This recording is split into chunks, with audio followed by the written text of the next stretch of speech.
الحمد لله حمدا كثيرا طيبا كما أمر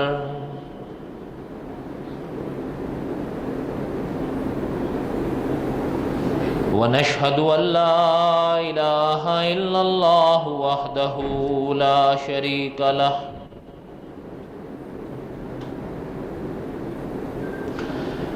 ونشهد أن سيدنا وسندنا ومولانا محمدا عبده ورسوله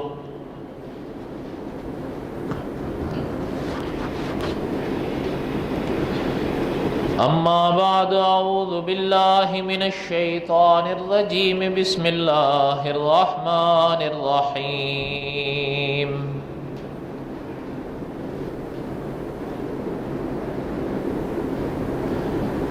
آمن الرسول بما أنزل إليه من ربه والمؤمنون كل آمن بالله وملائكته وكتبه ورسله لا نفرق بين أحد من رسله وقالوا سمعنا وأطعنا غفرانك ربنا وإليك المصير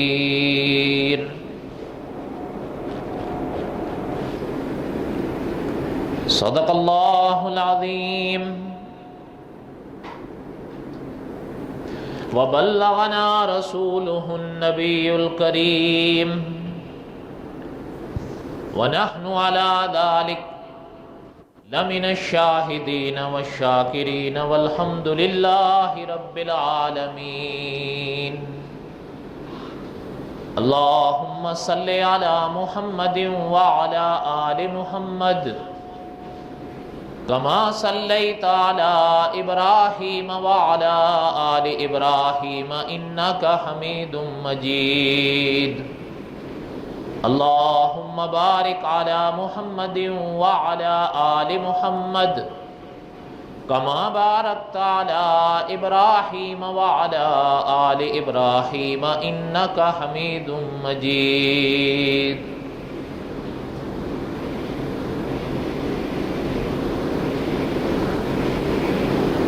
قصص الانبیاء علیہم السلام ہم پڑھ رہے تھے۔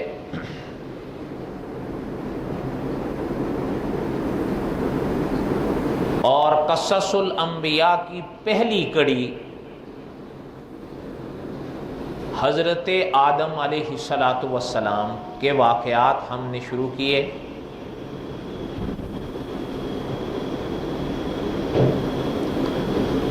اور حضرت علیہ السلام کے واقعات میں ہی ایک واقعہ یہ ہے کہ اللہ تعالیٰ نے ملائکہ کو حکم فرمایا تھا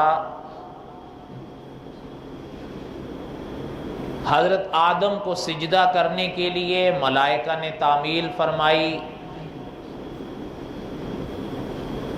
الا ابلیس۔ اس حوالے سے ہم نے کچھ باتیں ابلیس کے بارے میں پڑھی،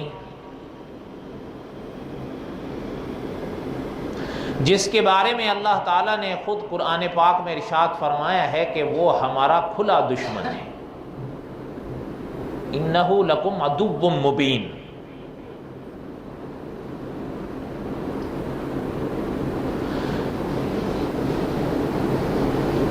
پھر جو واقعات پیش آئے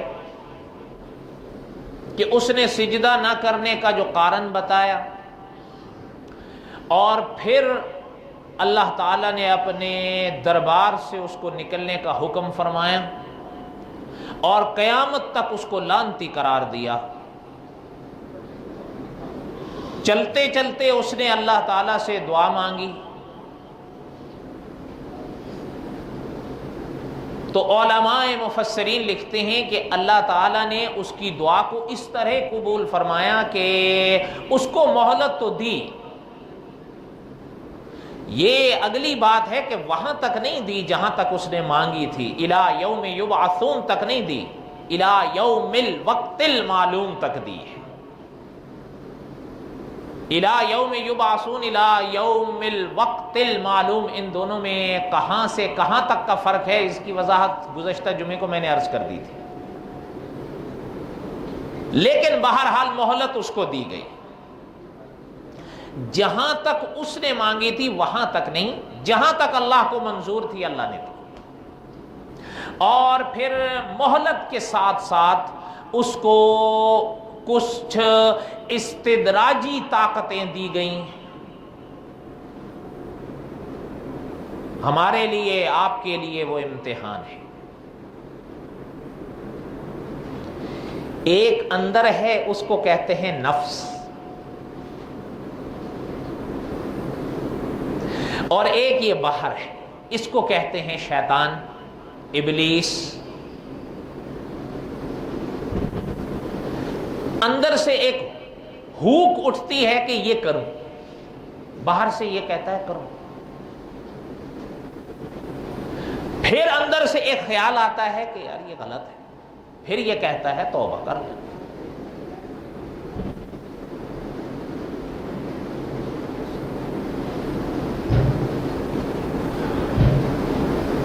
یہ دو چیزیں حضرت آدم کے بیٹوں کے لیے امتحان ہے، نفس بھی اور یہ ابلیس بھی۔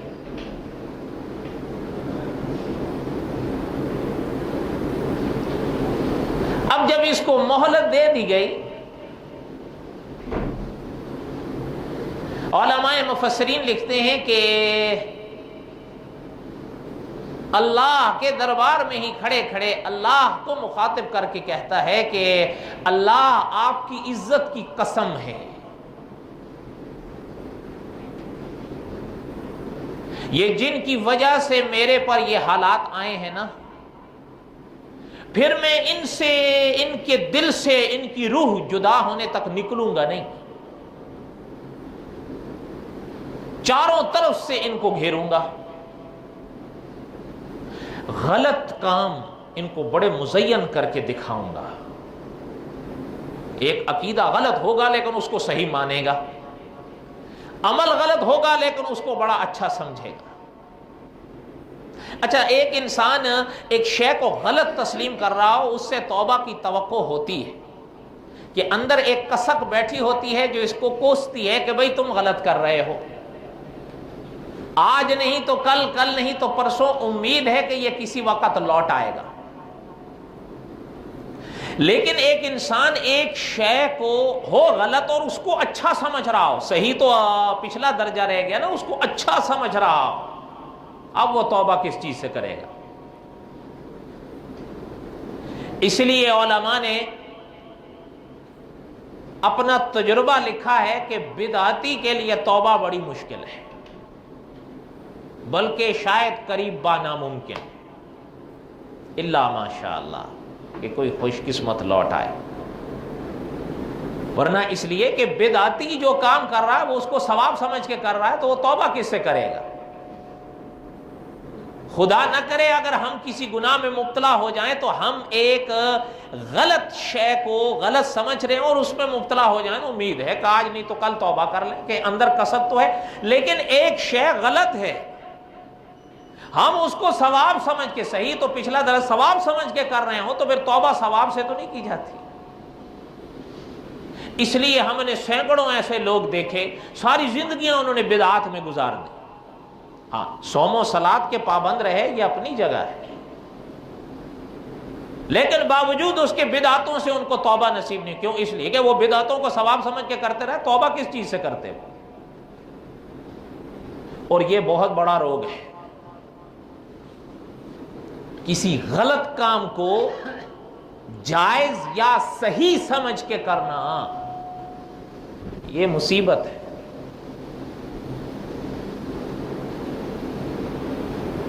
کہنے لگا کہ میں یہ چیزیں ان کو بڑی مزین کر کے دکھاؤں گا۔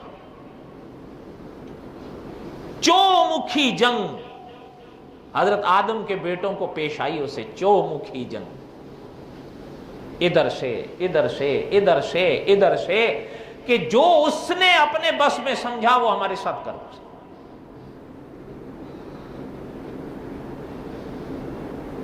اور وہ آج بھی اس پر قائم ہے، جو قسم اس نے اللہ کی درگاہ میں کھائی تھی، اللہ کے دربار میں کھائی تھی کہ اللہ آپ کی عزت کی قسم ہے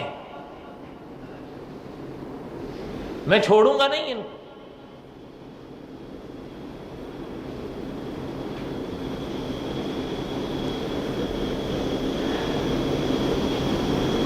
حضرت ابو قلابہ رحمۃ اللہ علیہ فرماتے ہیں،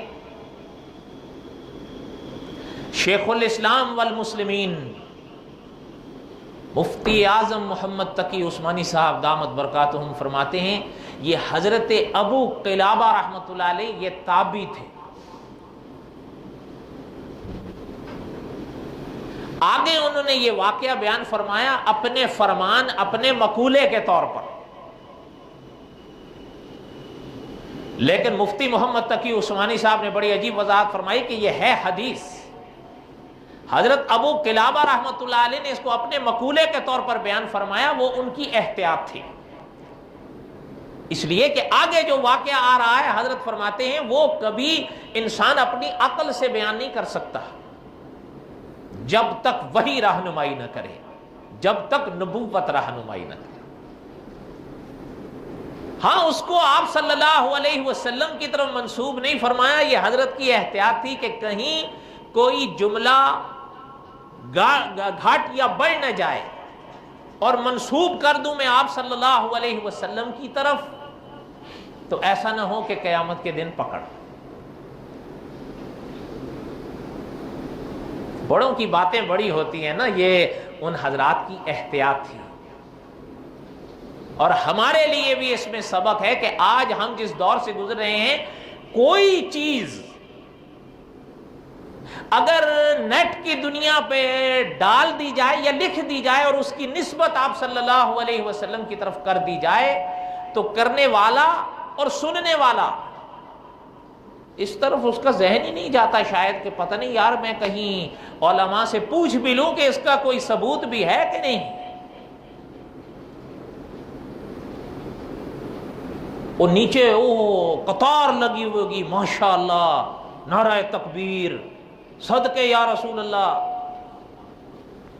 اور اوپر جو بات لکھی ہوگی یا کوئی کام منسوب کیا ہوگا اس کا چاہے کوئی ثبوت ہی نہ ہو۔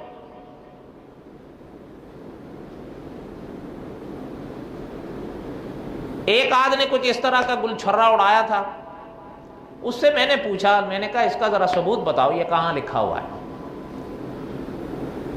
ایک تو گومی ہو گیا، دوسرا جو ہے وہ لڑائی پہ اتر آیا۔ شاید ان کے دماغ میں یہ ہے کہ آپ صلی اللہ علیہ وسلم کی طرف کسی چیز کی نسبت بس بغیر ثبوت کے کافی ہوتی ہے۔ یہ جھول ہے۔ اور یہ کہنا کہ جی ہمارا دل کہتا ہے، آپ کا اور ہمارا دل اتنا بڑا معیار لے گیا ہے کہ ہم اتنے بڑے فیصلے کر لیں۔ اور یہ مثال دیکھیں حضرت ابو قلابہ رحمۃ اللہ علیہ جو تابعی ہیں، اور علماء فیصلہ بھی فرما رہے ہیں کہ یہ آپ صلی اللہ علیہ وسلم کی حدیث ہے، لیکن پھر بھی احتیاط اتنی کرتے ہیں کہ کہیں اگر اس میں کوئی جملہ کہیں گھٹ یا بڑھ نہ جائے اور وہ آپ صلی اللہ علیہ وسلم کے فرامین میں نہ ہو، تو کہیں ایسا نہ ہو کہ قیامت کے دن میری پکڑ۔ اس لیے اس فرمان کو آپ صلی اللہ علیہ وسلم کی طرف براہ راست نسبت نہیں فرماتے، اپنے مقولے کے طور پر بیان فرماتے۔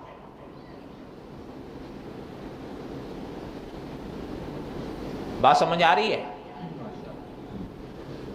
وہ کیا ہے؟ فرماتے ہیں کہ جب ابلیس نے اللہ کی عزت کی قسم اللہ کے سامنے کھائی کہ میں ان کے بیٹوں کے دل سے مرنے تک نکلوں گا نہیں،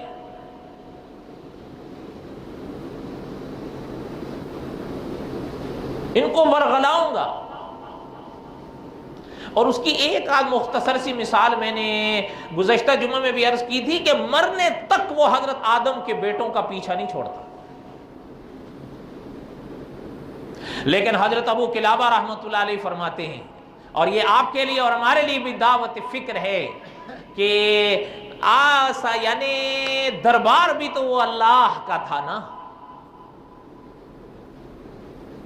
کہ حضرت ابو قلابہ رحمۃ اللہ علیہ فرماتے ہیں کہ وہ کہنے لگا کہ اللہ آپ کی عزت کی قسم ہے، میں اس انسان کے دل سے اس کے مرنے تک نہیں نکلوں گا، جب تک اس کی روح اس کے جسم میں باقی رہے گی تب تلک میں اس کا پیچھا نہیں چھوڑوں گا، چو مکھی۔ حضرت ابو قلابہ رحمۃ اللہ علیہ فرماتے ہیں اللہ تعالیٰ نے جب اس کی یہ بات سنی تو اللہ تعالیٰ نے جواباً ارشاد فرمایا، اللہ تعالیٰ نے جواب میں ارشاد فرمایا، اللہ نے فرمایا ابلیس تو میری عزت کی قسم کھا کے کہہ رہا ہے کہ انسان کے دل سے اس وقت تک نہیں نکلے گا جب تک اس کے وجود میں روح باقی ہے، تو ہم بھی اپنی عزت کی قسم کھا کے کہتے ہیں کہ ہم بھی جب تک اس کے وجود میں روح باقی ہوگی توبہ کا دروازہ ہم بھی بند نہیں کریں گے۔ بولا کسی وقت بھی آ جائے گا ہم مان جائیں گے، اس کے آنے میں دیر ہوگی، ہمارے راضی ہونے میں دیر نہیں ہوگی۔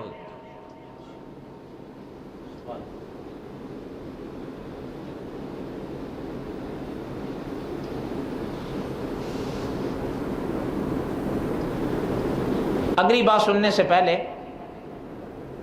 دو باتیں سنیے گا۔ ابلیس کے بارے میں کئی باتیں ہم نے عرض کر دی ہیں، کبھی ذہن میں یہ نہ آنے پائے کہ یہ کوئی ما فوق الفطرت طاقت یا سایہ ہم پر مسلط کر دیا گیا ہے کہ بس ہم تو ڈھیر ہی ڈھیر ہیں، نہیں،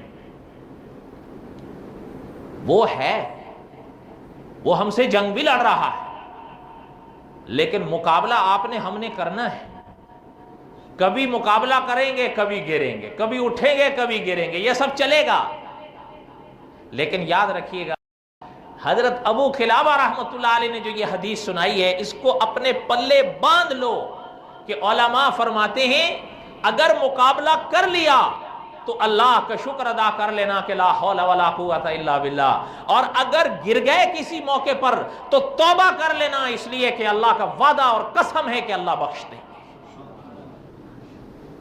اور ایک چیز اور سنیں، حضرت آدم علیہ السلام، وہ انشاءاللہ ہم آگے جا کر پڑھیں گے جب ربنا ظلمنا کا مسئلہ آئے گا، لیکن اس موقع تک پہنچنے سے پہلے اتنا جملہ سن لیں کہ علماء نے اس واقعے کے اوپر سرخی بڑی عجیب قائم کی ہے کہ خلیفۃ اللہ حضرت آدم، یہ جو حضرت آدم خلیفہ بن کر آئے ہیں نا، تو یاد رکھیے گا کہ یہ تریاق لے کر اترے ہیں۔ تریاق کس چیز کا؟ گناہوں کے لیے۔ تریاق کس چیز کا؟ گناہوں کے لیے توبہ کا۔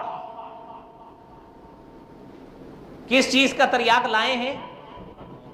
تریاق وہ ہوتا ہے جو زہر کو مار دیتا ہے۔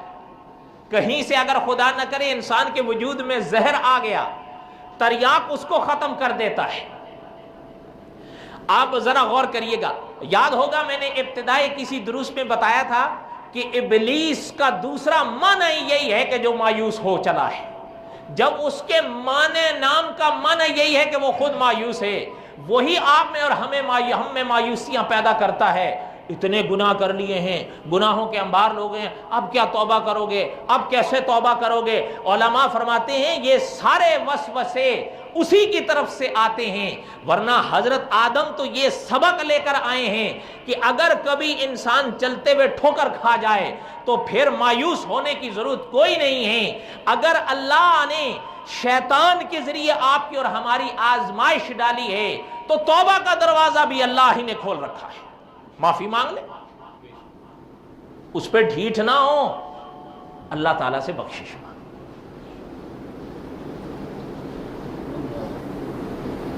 ایک چیز اور بھی سن لیں، کبھی بھی یہ ذہن میں خیال مت لائیے گا کہ کوئی بزرگ کے پاس ہم چلے جائیں گے، وہ ہم پر پھونک دے گا تو بس ہم جو ہے وہ ہر وسوسے گناہوں کے خیالات تک سے پاک ہو جائیں گے اور بس نہیں، ایسا کچھ بھی نہیں ہوگا۔ کرنا آپ نے ہم نے ہے، بچنا آپ نے ہم نے ہے، ہمت سے کام لینا آپ نے ہم نے ہے۔ ہاں، اکابر کی صحبت میں اللہ تعالیٰ نے یہ تاثیر رکھی ہے کہ انسان گناہوں کا کچھ مقابلہ کر لے، یا گناہوں کا جو تقاضا اٹھتا ہے وہ کچھ دب جائے، وہ اپنی جگہ ہے۔ لیکن یاد رکھیے گا کہ ایسا کچھ نہیں ہوگا کہ کوئی بزرگ آپ پر ہم پر پھونک دے تو ہم بالکل جی اب گناہوں سے پاک ہو گئے اور اب گناہوں کا دائیا بھی دل میں نہیں پیدا، ایسا کچھ نہیں ہے۔ حضرت تھانوی رحمت اللہ علیہ کے پاس ایک صاحب آئے بیعت ہو،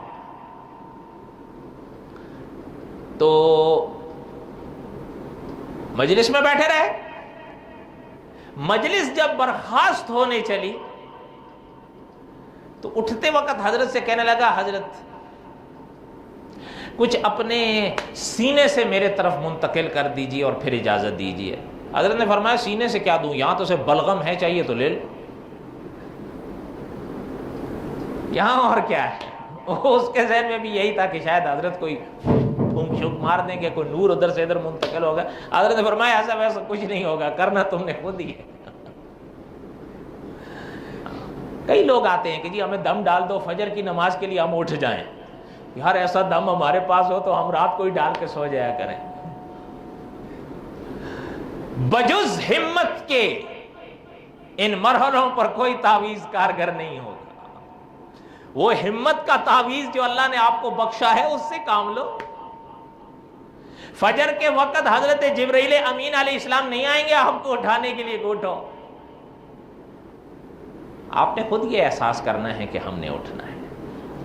فرض نماز کا وقت آیا ہے تو کوئی ڈنڈا آپ کے سر پر نہیں آ کے پڑے گا، یا کوئی ہاتھ آپ کو جبرن پکڑ کر نہیں کھڑا کریں گے کہ پہلے نماز پڑھو۔ ہمت سے کام لے کر وضو کر کے نماز ادا کرو۔ یہی بات یہ ہے۔ اصل ہمارے اکابر ایک بڑی عجیب بات فرماتے ہیں، تحقیق یہ ہے جنت اوپر ہے، دوزخ نیچے ہے۔ اچھا آپ ذرا آپ غور کر کے بتائیے گا، اوپر جانا آسان ہے یا نیچے جانا آسان ہے؟ اس لیے ہم جو کام دوزخ کی طرف جاتے ہیں نا، اللہ معاف کریں، جو راہیں دوزخ کی طرف نکلتی ہیں ان پر ہم بڑی آسانی سے دوڑتے ہیں، لیکن جو راہیں جنت کی طرف چڑھتی ہیں وہ تو یوں ہیں، ایسے چڑھنا ہے آپ نے، ایسے بھی نہیں، ایسے چڑھنا ہے، اس لیے ہم تھک جاتے ہیں۔ یہ اندر ہی رہے گا، ہاں یاد رکھیے گا، یہ اندر ہی رہے گا، اس کا مقابلہ کرنا ہے۔ اکابر کی صحبت کی تاثیر سے ہم منکر نہیں ہیں، لیکن آپ کہیں کہ کوئی دم ڈال دے گا اور آپ جبرن یہ سب کریں گے، ایسا کچھ نہیں۔ خود سے ہمت کرو، اسی پر مت رہو۔ دعا مانگنی ہے، ہمت مانگنی ہے، اللہ سے مانگو۔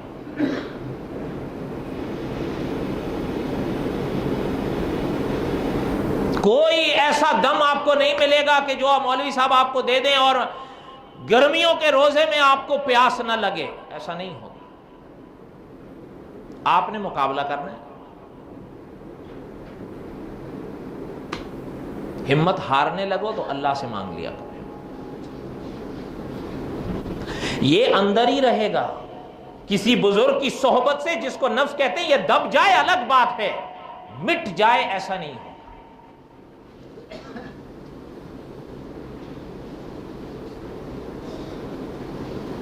اور اگر خدا نہ کرے کہیں اگر الجھ جاتے ہو یا ہم گر جاتے ہیں گناہ کے ہاتھوں، نفس کے ہاتھوں مجبور ہو کر، تو پھر مایوس نہیں ہونا ہے۔ مایوسیاں یہ دل کے ولولوں کو چھین کے لے جاتی ہیں۔ مایوسیوں سے اپنے آپ کو بچاؤ اور اللہ کی طرف دیکھو کہ اللہ کون سی ذات ہے، جن پاک ذات کا تعارف حدیث شریف میں یوں کرایا گیا ہے کہ جب اللہ کا بندہ ہاتھ اٹھاتا ہے تو اللہ کو شرم آتی ہے کہ وہ ہاتھ اللہ خالی ہاتھ لوٹا دے۔ یہ کیسے ہو سکتا ہے ہم ان سے اپنے گناہوں کی بخشش مانگے اور وہ معاف نہ کریں؟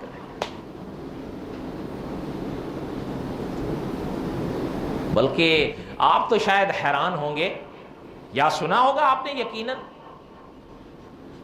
خدا نہ کرے کوئی گناہ میں پڑ جائے، اللہ تعالیٰ نے کلام پاک میں بڑی عجیب بات ارشاد فرمائی ہے، الا من تاب وآمن وعمل عملا صالحا فأولئک یبدل اللہ سیئاتہم حسنات وکان اللہ غفورا رحیما۔ اللہ تعالیٰ کی شان ہے، اگر زہر ہے نا تو ساتھ میں تریاک بھی رکھا ہوا ہے، ہم نہ استعمال کریں۔ اب اللہ معاف کریں، اگر کوئی شخص زہر پی لیتا ہے تو ہلاکت، اور سامنے تریاک موجود ہے اس سے فائدہ نہیں اٹھاتا تو اس کا اپنا قصور ہے۔ اگر شیطان اور نفس آ گئے آپ کو اور ہمیں گھیرنے کے لیے اور ہم گر بھی گئے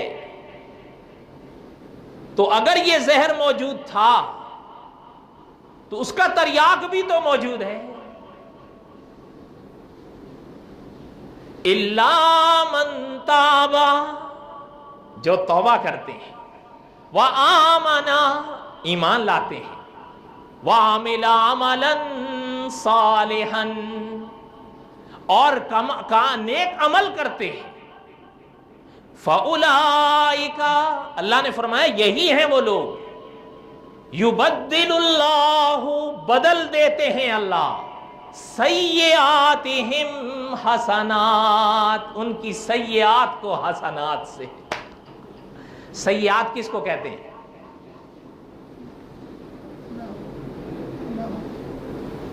برائیوں کو سیئات کہتے ہیں اور اچھائیوں کو حسنات کہتے ہیں۔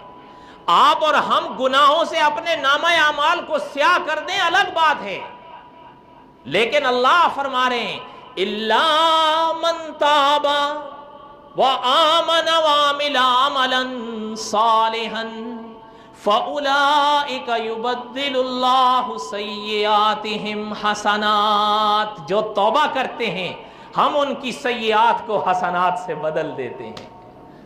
وَكَانَ اللَّهُ غَفُورًا رَحِيمًا، اس لیے کہ اللہ غفور بھی ہیں رحیم بھی ہیں۔ اگر زہر موجود ہے تو تریاک بھی موجود، اگر زہر پی لیا ہے خدا نہ کرے آپ نے ہم نے تو تریاک بھی استعمال کرو۔ مفتی محمد تقی عثمانی صاحب نے اپنا ایک واقعہ بیان فرمایا جو حضرت کی کتاب اصلاحی خطبات کی 6 جلد میں آئے۔ حضرت فرماتے ہیں ایک دفعہ کیپ ٹاؤن جانا ہوا ہمارا، تو ریل کا سفر تھا، ایک اسٹیشن پہ ریل گاڑی رک گئی۔ حضرت فرماتے ہیں وہاں سے جب ہم اتر آئے تو اسٹیشن تھا، دیکھنے لگے ادھر ادھر تو ایک پودے پر نظر پڑی۔ فرماتے ہیں پودا بڑا خوبصورت، من کو بھا گیا۔ فرماتے ہیں دیکھ کے دل کر رہا تھا اس کو چھوئیں۔ فرماتے ہیں آگے میں بڑھنے لگا تاکہ اس کو مس کر لوں، اتنا خوبصورت۔ فرماتے ہیں جب میں ہاتھ آگے بڑھانے لگا تو ہمارے ہی ساتھیوں میں سے ایک سب زور سے چلایا کہ حضرت رک جائیں، اس کو مت چھوئیے گا۔ حضرت فرمایا میں نے کہا کیا بات ہے بھائی؟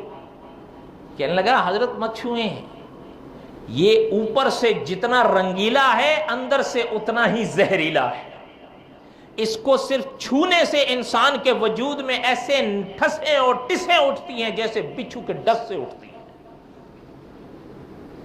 حضرت فرماتے ہیں میں تو رک گیا، اللہ کا شکر ادا کیا اور میں نے کہا کہ بھئی اللہ کا شکر ہے، اللہ نے بچا لیا، آپ کو واسطہ بنا دیا، لیکن یہ تو بڑی خطرناک شے ہے۔ اگر کوئی انسان اس پر اگر ہاتھ رکھ دے انجانے میں تو وہ کہنے لگا حضرت بات یہ ہے، اب اس کی جڑ میں دیکھیے، اس کی جڑ میں ایک اور پودا موجود ہوتا ہے، یہ جہاں بھی ہوتا ہے اس کے پاس ایک دوسرا پودا موجود ہوتا ہے۔ اگر کسی انسان کا انجانے میں اس کے پتے پر ہاتھ آ جائے اور اس کے وجود میں زہر اٹھنے لگے تو یہ جو دوسرا پودا ہے نا اس پر ہاتھ رکھ دے تو یہ اندر والا زہر اسی وقت ہی زائل ہو جاتا ہے۔ یہ زہر ہے تو یہ اس کا تریاک بھی موجود ہے۔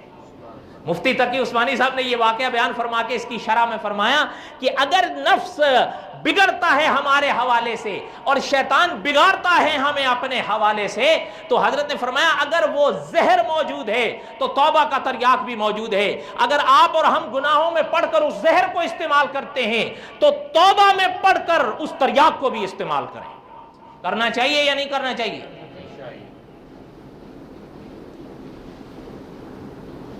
کوئی بات سمجھ میں آئی؟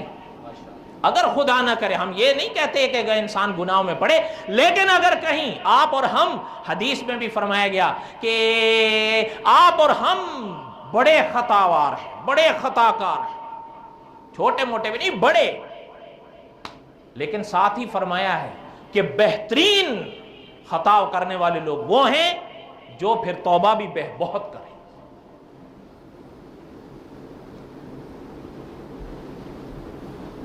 الا من تابا، جو توبہ کرتے ہیں۔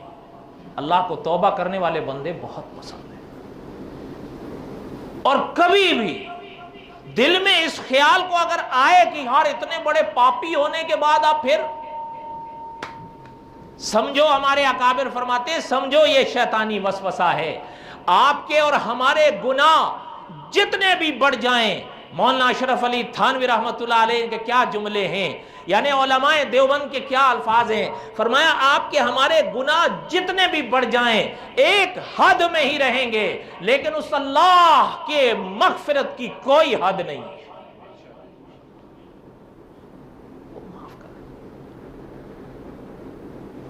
الا من تابا، جو توبہ کرتے ہیں، یعنی خدا نہ کرے اگر کوئی انسان اس میں، تو یہ چیز ذہن میں رکھیں جو حضرت ابو قلابہ رحمۃ اللہ علیہ فرما گئے کہ ابلیس نے جب خدا کی عزت کی قسم کھا کر یہ کہا کہ میں مرنے تک ان کا دل نہیں چھوڑوں گا، تو اللہ نے بھی اپنی قسم کھا کر ارشاد فرمایا کہ میں بھی ان کے مرنے تک توبہ کا دروازہ بند نہیں کروں گا۔ کھلا ہے، کبھی بھی آ جائے، کسی وقت بھی آ جائے، دیر ہوگی ہماری طرف سے، یہ یاد رکھیے گا، اللہ تعالیٰ کی طرف سے نہیں۔ لیکن ایک بات جو سبق علماء پڑھاتے ہیں وہ یاد رکھیے گا، بڑھاپے کے انتظار میں نہیں بیٹھنا چاہیے ہمیں۔ دیکھیں اس وقت بھی توبہ کریں تو اللہ تو وہی اللہ ہیں، اللہ تو پھر اللہ ہیں، یاد رکھیے گا، لیکن اس انتظار میں نہیں بیٹھا رہنا یار ابھی تو بڑے دن ہیں توبہ کر لیں گے، اس انتظار میں کبھی مت بیٹھ۔ یہ بالکل وہ حرکت ہے کہ انسان جا رہا ہے مشرق وغل، امید رکھا ہوا ہے پہنچ جاؤں گا مغرب وغل، یہ خیال کبھی ذہن میں مت لاؤ کہ ابھی تو بڑے دن ہیں، کیا پتا کس موڑ پر موت کھڑی، موقع ہی نہ ملے۔ شیخ العرب والعجم نے خود اپنا واقعہ بیان فرمایا کہ ایک کے ساتھ میری ملاقات ہوئی تو وہ کہ پہلے شاید ملاقات کا اتفاق نہیں ہوا تو وہ ملے، بڑے جوش سے خروش سے کہنے لگے کہ واہ حضرت مطلب مولا علی دا کج ہوئی، کہتے ہیں میں کہا لا حول ولا قوت، ٹھیک ہے یعنی ابھی ابتدائی زمانہ تھا لیکن بہرحال الحمدللہ عقیدہ تو تھا نا، یہ کیا مولا علی دا کج ہوئی، بھئی آپ کون ہو؟ اس نے جب اپنا تعارف کرایا، شیخ فرماتے ہیں کہ لمبی بات ہے میں مختصر کرتا ہوں، فرماتے ہیں میں نے اس کو کہا کہ بھئی میں نے تو سنا ہے تم اہل سنت، اور پھر یہ اس طرف کیسے چلے گئے، تم کیسے چلے گئے؟ وہ کہنے لگا کہ دیکھیں حضرت بات یہ ہے، آپ کے مسلک میں کیا ملتا ہے، ایک سے دوسری بیوی کر لیں تو تلواریں نکل آئیں،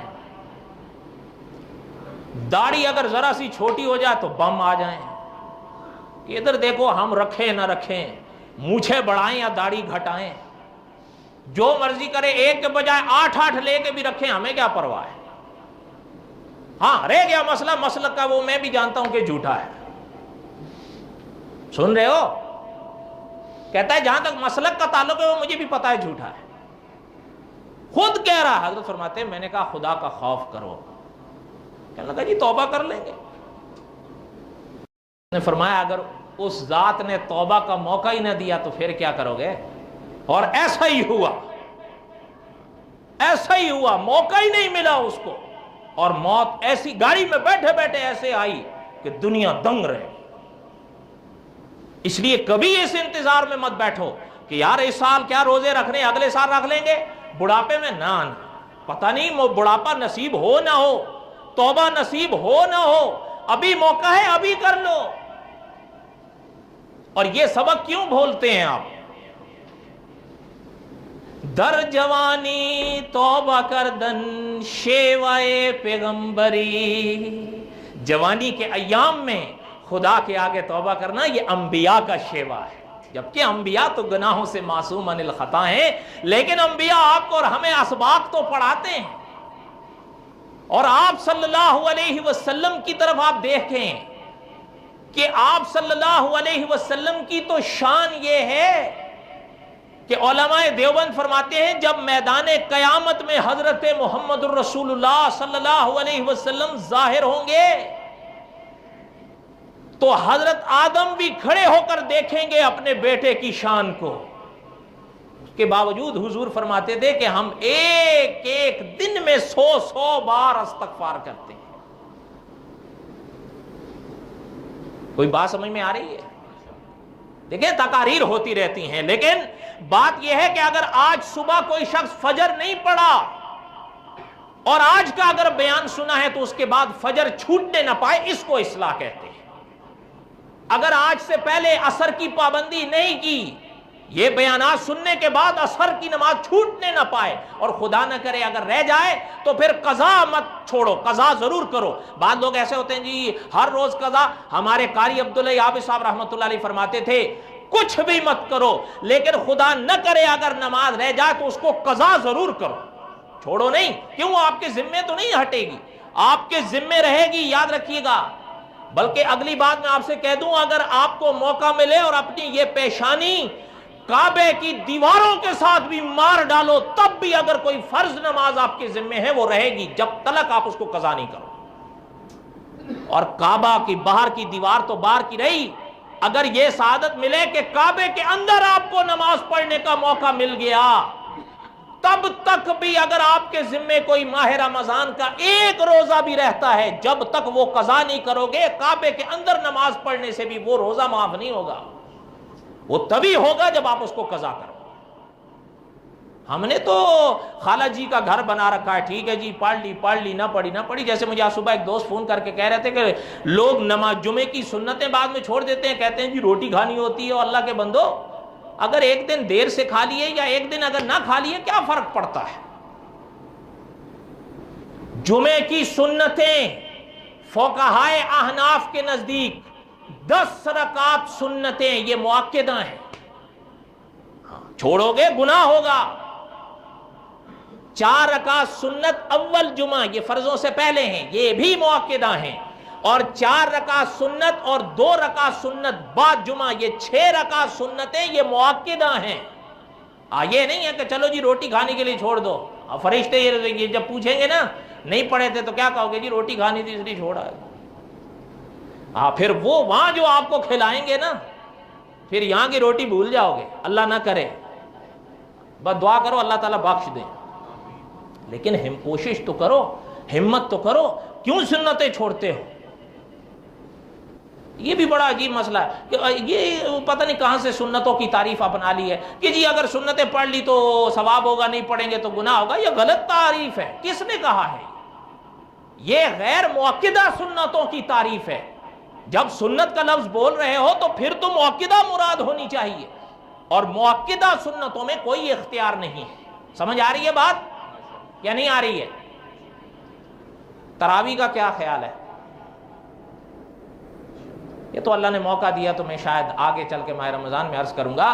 کوشش کیا کریں, اگر خدا نہ کرے اگر کبھی یہ چیزیں چھوٹے تو ان کو پورا کرنے کی کوشش کیا کرو. ڈھیٹ مت ہوا کرو کہ ٹھیک ہے جی ہو گیا نہ ہو گیا نا. نہیں, اللہ تعالیٰ سے معافی بھی مانگو اور معافی کے بعد پھر ان کو قضا بھی کرو. یاد رکھیے گا توبہ یہ جو ابھی آپ پڑھتے آ رہے ہیں نا, توبہ 2 قسمیں رکھتی ہے. یاد رکھیے گا 3 درجے اور 2 قسمیں. اب سب کی تفصیل تو نہیں بیان کی جا سکتی, لیکن ایک ہوتی ہے اجمالی توبہ, ایک ہوتی ہے تفصیلی توبہ. اجمالی توبہ یہ ہے کہ آپ اللہ تعالیٰ سے معافی مانگیں, یہ تو اجمالی توبہ ہے، لیکن اس کے بعد تفصیلی توبہ بھی ضروری ہے کہ جو چیزیں آپ نے چھوڑی ہیں ان سب کو واپس ادا کرو۔ اگر مثال کے طور پر میں نے آپ کے 10 روپے دینے ہیں تو فقط اجمالی توبہ سے وہ $10 یا 10 روپے معاف نہیں ہوں گے جب تک وہ میں واپس آپ کو نہ کروں یا کم از کم آپ سے معاف نہ کرواؤں۔ سمجھ آئی بات یا نہیں آئی؟ اسی طرح اگر کسی کے ذمہ 2 رکعت فرض فجر کے رہتے ہیں یا ظہر کے 4 رہتے ہیں یا 10 رہتے ہیں، اجمالی توبہ اپنی جگہ ہے، اس سے حضرت تھانوی رحمۃ اللہ علیہ فرماتے ہیں گناہ معاف ہوگا لیکن وہ نمازیں معاف نہیں ہوں گی، وہ واپس پڑھنی پڑیں گی۔ سمجھ میں آئی بات یا نہیں؟ ہاں، اسی طرح اگر کسی کی ذمہ حج رہا تو فقط اجمالی توبہ سے حج معاف نہیں ہوگا، وہ حج تبھی معاف ہوگا اگر اس کے اوپر فرض ہے تو اس کو ادا کرے۔ زکوٰۃ اگر کسی نے 10 سال کی نہیں دی ہے توبہ کرے، اجمالی توبہ، لیکن تفصیلی توبہ بھی یہ ہے کہ اگر اس کے پاس زکوٰۃ اس کے اوپر لاگو تھی اس نے وہ زکوٰۃ ادا کرنی ہے۔ بات سمجھ میں آئی یا نہیں سمجھ میں آئی؟ اب انشاءاللہ حضرت آدم علیہ السلام کے واقعے کا بقیہ حصہ اللہ کو منظور ہوا تو آئندہ جمعہ وما علینا الا البلاغ المبین سنت